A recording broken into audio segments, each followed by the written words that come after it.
Effectivement, en effet, sur ordre du président de la République, le ministre des Finances et du Budget avait désigné une équipe sous la supervision de l'Inspection générale des finances afin d'élaborer un rapport sur la situation des finances publiques au 31 mars 2024. Le rapport a été établi en application de la loi 2012-22 du 27 décembre 2012 qui a transposé dans notre ordonnancement juridique la directive de l'UEMOA portant code de transparence dans la gestion des finances publiques. Cette loi dispose que, dans les 3 mois suivant chaque nouveau mandat présidentiel, la situation globale des finances publiques, et en particulier la situation du budget de l'État et de son endettement, fait l'objet d'un rapport préparé par le gouvernement. Ce rapport, audité par la Cour des comptes, est publié dans les 3 mois suivants. Alors, le président de la République, fidèle à sa doctrine Jubal-Jubanti, a tenu à respecter les dispositions de cette loi. C'est pour lui et le gouvernement une exigence de transparence, d'abord vis-à-vis des populations, mais également vis-à-vis de nos partenaires et des marchés financiers qui font confiance au Sénégal et qui devront continuer à nous faire confiance. Cet exercice de transparence et de reddition des comptes est également une nécessité pour en tirer les conséquences objectives, notamment pour le référentiel des politiques publiques en cours de finalisation pour opérationnaliser le projet. Alors, les constats. Le rapport sur la situation des finances publiques a révélé que la dette publique du Sénégal et les déficits budgétaires ont été plus élevés que publiés par les autorités sortantes et communiqués à nos partenaires durant la période 2019-2023. Le déficit budgétaire a été annoncé à une moyenne de 5,5% du PIB sur la période 2019-2023. Mais en réalité, il a été en moyenne de 10,4%, soit près du double. La dette publique a été annoncée en moyenne à 65,9% du PIB durant la période 2019-2023. Mais en réalité, elle a été en moyenne de 76,3% du PIB en raison des déficits publics plus élevés que publiés. Ainsi, à fin 2023 par exemple, la dette de l'État central, hors secteur parapublic, est à 15 664 milliards, soit 83,7% du PIB, alors qu'elle était annoncée à 13 772 milliards, ou 73,6% du PIB. Il s'agit donc d'un supplément de dette contractée et non publiée de près de 1 892 milliards, soit 10% du PIB de plus. Cette dette supplémentaire est principalement due à des tirages sur des prêts projets, sur financement extérieur, et des prêts contractés auprès des banques locales de façon non transparente. Sur la période 2019-2023, les tirages sur ressources extérieures non inclus dans les déficits ont été en moyenne de 593 milliards annuellement et les prêts bancaires non inclus dans les déficits en moyenne de 179 milliards annuellement. Alors, juste pour expliquer, lorsqu'on parle de tirage donc, sur ressources extérieures ou de prêts bancaires qui ont été contractés et dépensés de façon non transparente, en principe, donc, ces dettes devraient se retrouver dans les dépenses. Donc, dans les dépenses et donc dans le financement. Dans le financement de ces dépenses et donc dans la dette. C'est la raison pour laquelle nous disons qu'il y a eu des tirages sur ressources extérieures ou des prêts au niveau des banques locales qui ont financé des dépenses qui n'ont pas été donc publiées ou en tout cas comptabilisées dans nos déficits budgétaires et de ce fait, ces dettes sont à comptabiliser dans la dette et donc on fait l'objet de dépenses qui auraient dû être incluses dans nos déficits. Alors, cette dette supplémentaire, nous disions, est principalement due au tirage sur ressources extérieures et des banques locales. Si on prend l'exemple de l'année 2023, par exemple, le déficit budgétaire à fin 2023 s'établirait aux alentours de 10% du PIB 2023, en y intégrant les tirages sur ressources extérieures et les prêts auprès des banques, alors que le déficit annoncé était de 4,9% du PIB, soit le double. Du trésor public d'environ 605 milliards de francs CFA à fin 2023 C'était un surfinancement qui avait été convenu avec le Fonds monétaire international et qui devait être utilisé pour l'année 2024. Ce surfinancement de 605 milliards de francs CFA a été utilisé pour payer des dépenses non budgétisées et des dettes connues de l'État, contrairement à ce qui avait été communiqué aux partenaires. La non-disponibilité de ce surfinancement en 2024 a nécessité des emprunts non initialement programmés, notamment l'émission d'eurobonds par placement dernier et des crédits commerciaux syndiqués de 300 millions d'euros au troisième trimestre. Encore une fois, pour clarifier, il y avait un montant de 605 milliards donc, de francs CFA de surfinancement qui devait être disponible en 2024, n'est-ce pas, pour un certain nombre d'obligations. Ces 605 milliards donc, de francs CFA ont été utilisés en bonne partie et donc nous ne les avons pas trouvés dans les comptes lorsque nous sommes arrivés. Donc, en conséquence, et en attendant la finalisation de l'audit des finances publiques, le gouvernement avait décidé de ne pas porter le dossier du Sénégal au Conseil d'administration du Fonds monétaire international suite à leur mission de revue de juin 2024. L'examen du dossier du Sénégal sur la base de chiffres erronés aurait conduit à un cas de ce qu'on appelle le misreporting, c'est-à-dire la transmission de fausses informations pour bénéficier des tirages prévus sur les ressources du Fonds monétaire international. La conséquence de la transmission de données erronées pour bénéficier de tirages est le remboursement des ressources mobilisées, à moins de bénéficier d'une dérogation sur la base de mesures correctives crédibles approuvées par le FMI. Le gouvernement a donc choisi la voie de la transparence. Là aussi, juste pour clarifier, quand on parle de transmission de données erronées au Fonds monétaire international, donc vous allez au conseil d'administration avec un rapport et les données avec lesquelles vous allez au conseil d'administration sont des données qui sont transmises par les autorités du pays.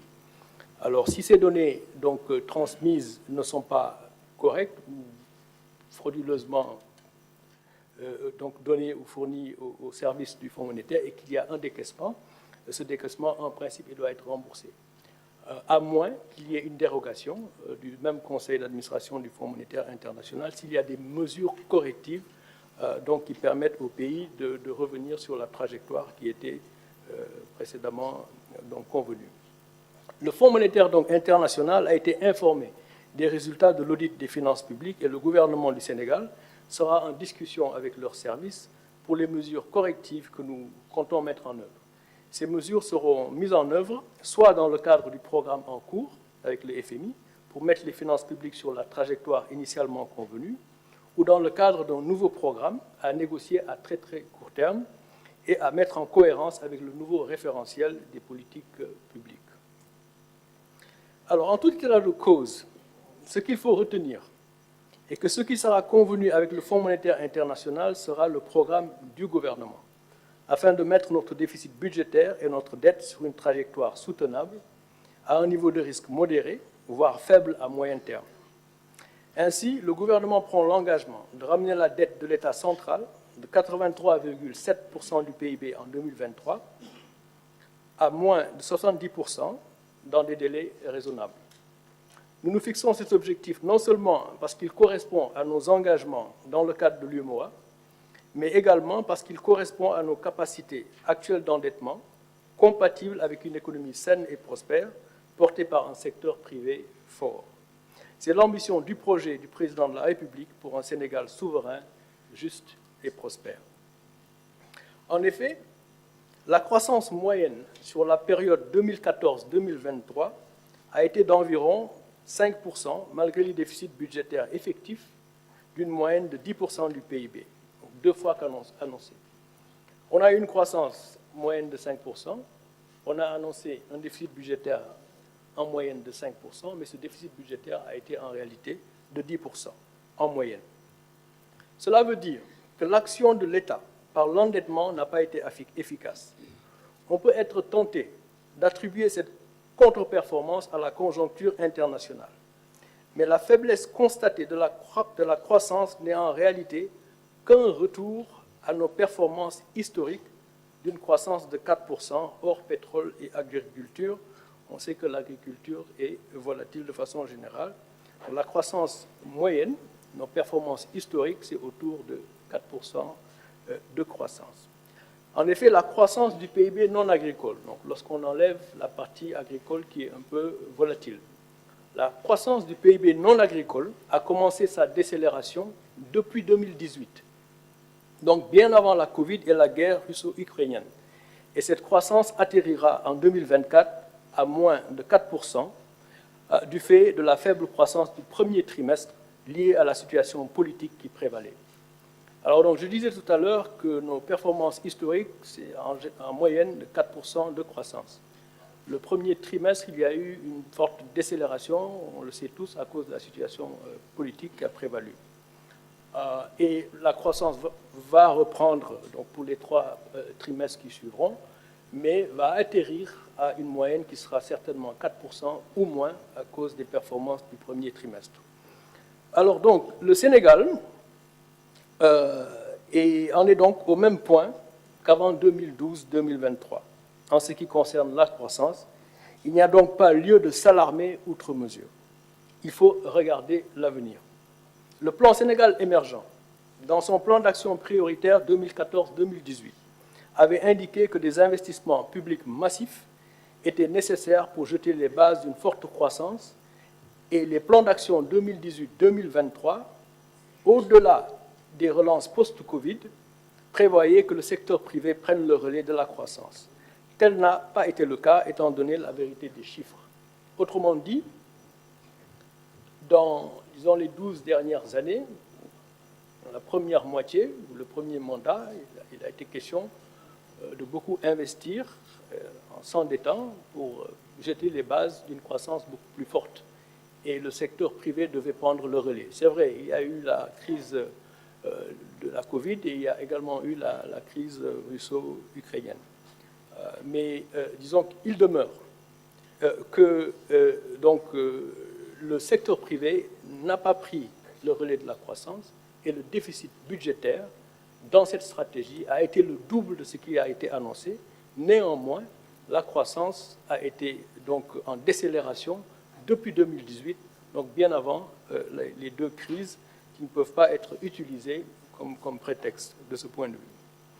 Alors, de ce fait, ramener notre déficit budgétaire à 3% du PIB, comme, disons, nous l'exigent nos engagements dans le cadre de l'UEMOA, et la dette en dessous de 70% dans un horizon raisonnable, en mobilisant nos ressources internes tout en améliorant la qualité de la dépense, ne devrait pas nous coûter des points significatifs de croissance. Je dis bien significatifs, à la mesure où nous revenons à nos tendances historiques.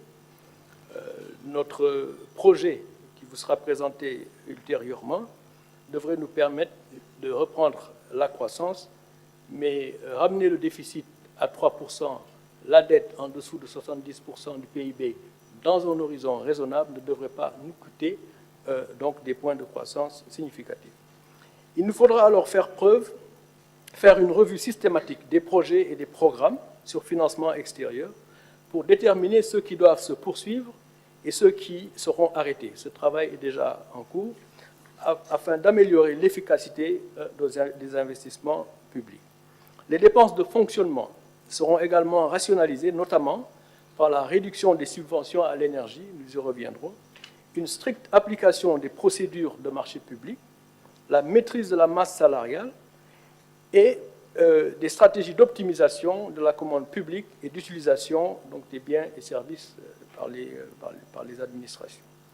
Alors, dans le souci d'améliorer la qualité de la dépense, il s'agira pour le gouvernement de protéger également les couches vulnérables par un meilleur ciblage des bourses familiales tout en éliminant les subventions non ciblées, notamment à l'énergie, pour ceux qui ne devraient pas en bénéficier. Des mesures structurelles seront également prises dans le sens de la réduction du coût de production et de vente de l'énergie pour le mix énergétique. Ce sont nos projets à court et moyen terme. Pour rappel, rien que pour les années 2022-2023, les subventions à l'énergie ont coûté au budget de l'État plus de 1200 milliards de francs CFA, des subventions à l'énergie non ciblées. Alors, La mobilisation des ressources internes se fera en réduisant les exonérations fiscales, en élargissant l'assiette fiscale, tout en réduisant les taux d'imposition, pour pouvoir promouvoir le civisme fiscal et en menant des réformes qui inciteront les entreprises à la formalisation. On sait déjà que 97% de nos entreprises sont informelles, donc les inciter à se formaliser permettra également de favoriser le civisme fiscal. Cela va jeter les bases de finances publiques saines, gage d'une souveraineté budgétaire retrouvée, pour mieux accompagner le secteur privé. Alors, comme Monsieur le Premier ministre le disait tout de suite, ce point de presse n'est pas le lieu de discuter des détails du référentiel des politiques publiques, dont le premier draft en cours de finalisation circule déjà, mais il vous sera présenté le 7 octobre prochain. Je vous remercie, Monsieur le Ministre. Merci, Monsieur le ministre de l'Économie. Je pense qu'il est important que tous les Sénégalais et toutes les Sénégalaises mesurent la gravité des moments que nous vivons. Il est extrêmement difficile d'intéresser les Sénégalais sur